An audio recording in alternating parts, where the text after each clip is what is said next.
उजव्या हाताच्या अंगठ्याचा नियम right hand thumb rule. What is right hand thumb rule? उजव्या हाताच्या अंगठ्याचा नियम काय आहे?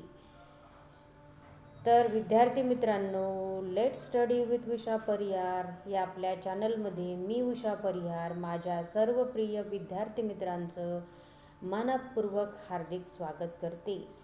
मागील तासिकेमध्ये आपण चुंबकीय क्षेत्र म्हणजे काय, मॅग्नेटिक फील्ड म्हणजे काय हे पाहिले होते आणि आज आपण शिकणार आहोत उजव्या हाताचा नियम. उजव्या हाताच्या अंगठ्याचा नियम म्हणजेच राईट हँड थंब रूल. काय आहे राईट हँड थंब रूल?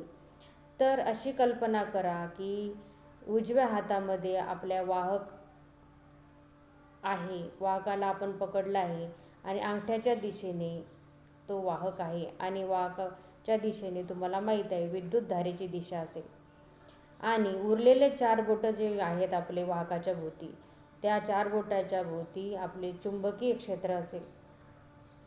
म्हणजे अंगठा हा विद्युत धारेच्या दिशेने स्थिरावला आहे आणि आपली जी बाकी बोटं आहे ती वाहकाच्या भोवती गुंडाळलेली आहे. ह्या उरलेल्या बोटांची दिशा हीच चुंबकीय क्षेत्राची दिशा आहे आणि त्यालाच आपण चुंबकीय क्षेत्राच्या बलरेषांची दिशा असे देखील म्हणतो.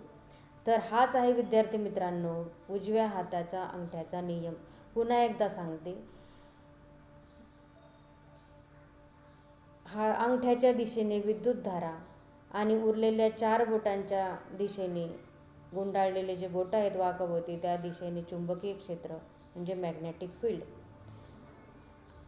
आणि यालाच आपण मॅक्सवेलचा बुच-स्क्रू नियम असे देखील म्हणतो किंवा उजव्या हाताच्या अंगठ्याच्या नियमालाच मॅक्सवेलचा बुच-स्क्रू नियम म्हणतात.